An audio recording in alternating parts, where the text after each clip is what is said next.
Hey, my name's James Nicholson and welcome to my YouTube channel. In this video, I want to talk about rents. Now, over the last few years, rents have been going up at record rates. It's been not uncommon in the last few years to have 10% annual increases, and the outlook and the forecast for rents is they will go up significantly. So in this video, we're going to talk about where rents are right now. Are they up? Are they down?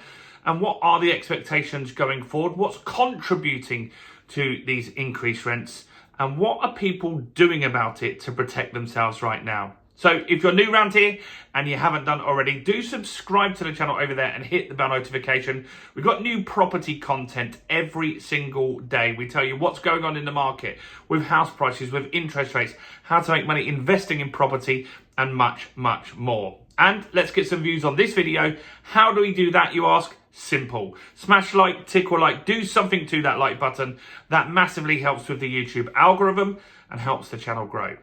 So, what's going on? Well, the rental market has been in decline, or really hasn't grown. The amount of rental properties in the UK has been fairly stagnant since 2016.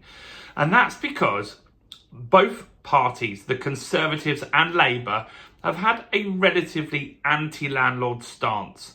The Conservatives did something that really impacted landlords, was the Section 24 tax rules, which meant they got taxed on the gross rent, they couldn't deduct so many expenses now, and it meant that some landlords were losing money each month, and obviously in that situation they would quit the market. We've also had interest rates that have risen at a really, really fast pace due to the inflation. And landlords get hit really hard. If you had a 2% interest rate and then suddenly you had to fix on a 6% interest rate, which some people did, you'd then have to pay 3 times the amount on a monthly mortgage. So that means those costs are going to get passed on. We've done a lot of content as well about energy performance certificates, and the fact that Labour is saying that landlords by 2028 on new tenancies will need to have a level C in order to rent the property out, causing at least on average £15,000 per property in order to improve them to that level.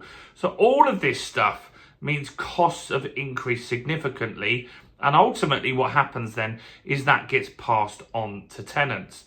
But it is slowing down, and we are seeing actually rents have decreased for the first quarter since 2019. So let's talk about that. So rents at the moment on average are down 0.2%. So not much. In fact, it's £2.50 that they're down, but it is showing that the momentum is slowing down on the rental increases. I'm going to talk about why in a second as well. So the average rent in the UK at the moment is £1,341, which is a huge sum. If you think about that, that's after taxed money. So that's a big, big lump of people's wages, especially single people. It's very, very expensive to be able to afford a property in the UK. Now, why have rent increases slowed down? It's because tenants on the whole are staying put right now. The demand in the market for new tenancies has dropped, and tenants are staying where they are because they can see if they move to a new property, it is going to be more expensive than where they are. They've got fees in moving, costs of removals, costs for like inventory and all these sorts of things that you've got. But there are costs, right, in moving property from one to the next. Maybe you don't get all your deposit back from the landlord because maybe there's some damage to the property where you are. And all of this means that tenants are staying put. And for landlords, that's also a good thing, because if a tenant leaves, it costs you quite a lot of money to market it with an agent, to get the referencing done, to get the inventory done. All of these things cost money, plus you'll have a void. Very rare that a tenant moves out on a Monday and a tenant moves in on a Tuesday. There's always some sort of gap. Maybe it's a week, maybe it's 2 weeks, maybe it's a month or 2 months in there, and that void costs you money. And so I do this. If I have a tenant that sticks, I will look at increasing their rent on an annual basis in line with inflation.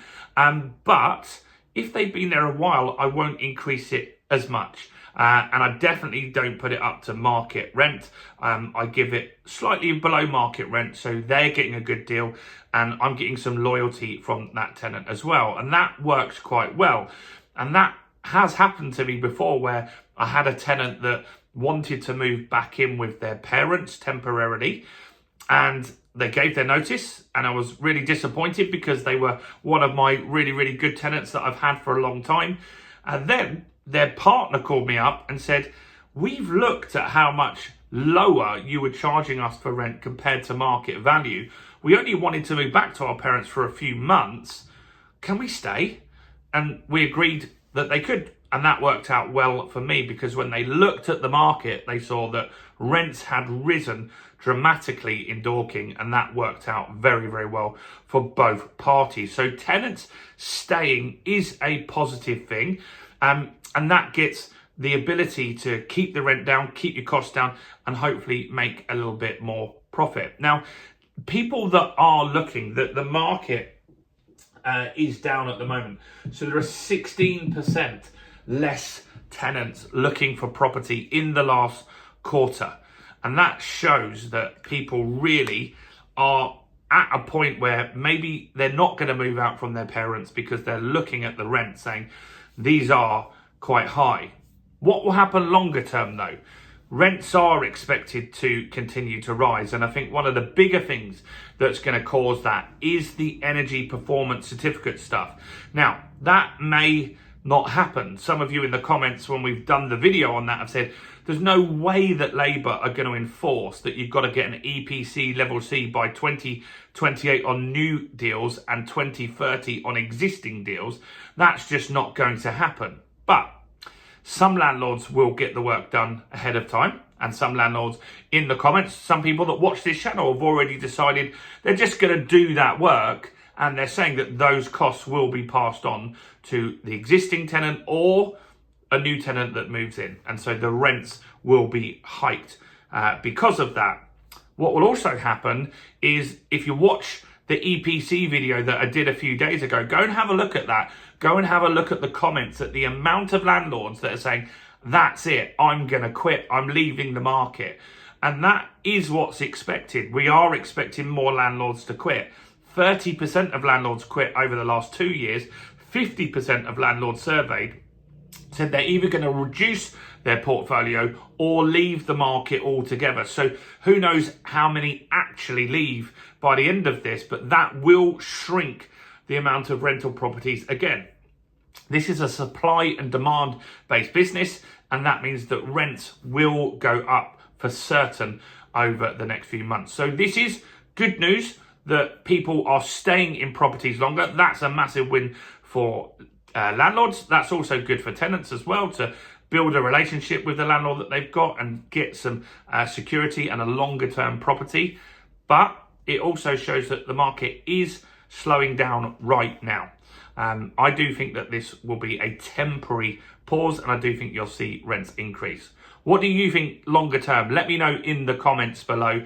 Do smash like, do share this video with anyone you know that's interested in property, and check out all the other content on my channel as well, including this video right here.